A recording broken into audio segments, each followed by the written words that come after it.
Spain ان ممالک میں شامل ہے جو سب سے زیادہ کرونا وائرس سے متاثر ہوا ہے۔ موت نے امیر، غریب یا کسی سرحد کا لحاظ نہ کیا۔ خواتین و حضرات، انتہائی غریب خیال کیے جانے والے ملک صومالیہ کے سابق وزیر اعظم نور حسن حسین، جو کہ 2007 سے 2009 تک وہاں وزیر اعظم رہے، اپنے دور حکومت کی تکمیل کے بعد اپنے غریب ملک کو چھوڑ کر برطانیہ آن بسے تاکہ اپنی زندگی سکون سے گزار سکیں، مگر بیماری اور موت نے کب کسی کی قومیت جانی یا ملکی حالات معلوم کرنے کی کوشش کی۔ وبا پھیلنے پر نور حسن حسین بھی اس کا شکار ہو گئے، لیکن اس کا کاری وار برداشت نہ کر پائے اور خالق حقیقی سے جا ملے۔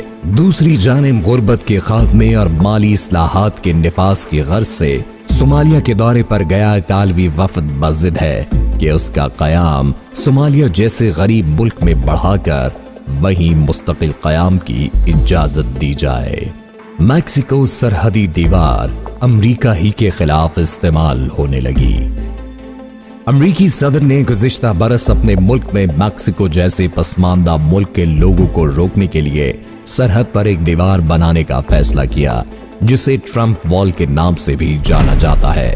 دیوار کی تعمیر کا بنیادی مقصد غیر قانونی طور پر ملک میں داخلے کی سرگرمیوں میں کمی لانا تھا، مگر موجودہ حالات میں جیسے ہی امریکہ میں بری طرح وبا پھیلی تو اس دیوار کا استعمال میکسیکو کے صدر نے امریکیوں کو اپنے ملک میں داخل ہونے سے روکنے کے لیے کیا، جو کہ کرونا سے بچنے کے لیے میکسیکو آنے کے خواہش مند تھے۔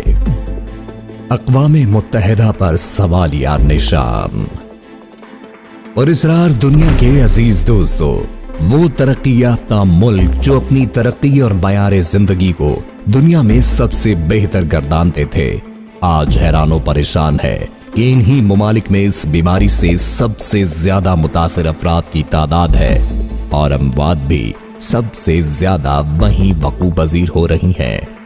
آج اقوام متحدہ یا اس کا کوئی بھی ذیلی ادارہ کسی بھی بڑی طاقت کی ایما پر اس بیماری کے خلاف کوئی قرارداد لانے سے قاصر ہے، جس نے اقوام متحدہ کی افادیت کو بحیثیت ایک ادارے کے بھی چیلنج کر دیا ہے۔ لائف بوٹس جان بچانے کا ذریعہ بن گئی۔ محترم ناظرین، مراکش میں خانہ جنگی کے پیش نظر وہاں کے شہری اپنی جان بچانے کے غرض سے غیر قانونی طور پر اسپین کی بین الاقوامی سرحد میں داخل ہوا کرتے تھے، جس میں افریقی ممالک کی کشتیاں ان کی مدد کیا کرتی تھیں۔ انہیں روکنے کے لیے اسپین کی حکومت نے ہر ممکن اقدامات کیے، لیکن آج اسپین میں اس وبا کے سر اٹھانے کے بعد ہسپانوی باشندے اسی غیر قانونی راستے سے باہر نکلنے کے لیے کوشاں ہیں۔ میڈیکل سائنس کی ناکامی۔ دوستوں، آج دنیا بھر کے سائنسدان اور ڈاکٹر ناکامی اور بے بسی کی تصویر بنے لوگوں کو موت کے منہ میں جاتا دیکھ رہے ہیں۔ اپریل 2020 کے اختتام تک اس مرض کا شکار ہونے والوں کی تعداد 33,18,000 سے تجاوز کر چکی ہے، جن میں لقمہ اجل بننے والوں کی تعداد 2,34,000 کے لگ بھگ ہے، لیکن تاحال اس کی کوئی دوا یا ویکسین ایجاد نہیں کی جا سکی۔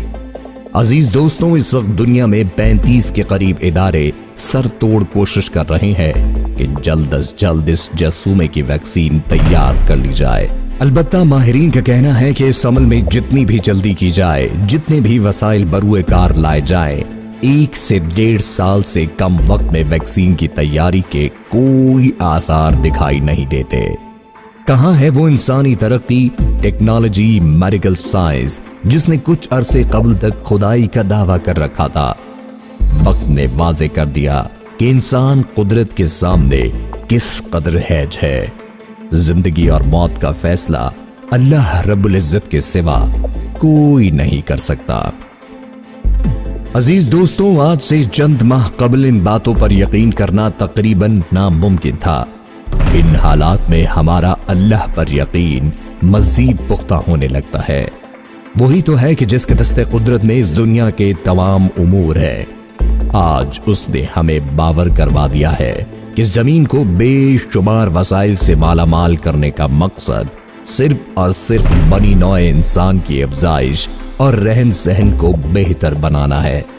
اگر ہم نے ایک دوسرے کو نیچا دکھانے کی دوڑ میں قدرتی وسائل کا بے دریغ استعمال ترک نہ کیا تو وہ ذات اس سے بڑا قہر نازل کرنے پر بھی قدرت رکھتی ہے۔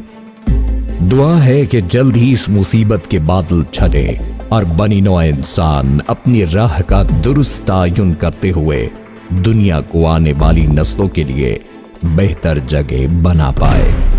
اسی کے ساتھ شیخ اویس اپنے قابل صد احترام ناظرین سے اجازت چاہتا ہے۔ انشاءاللہ کل پھر ملاقات ہوگی۔ اللہ نگہبان۔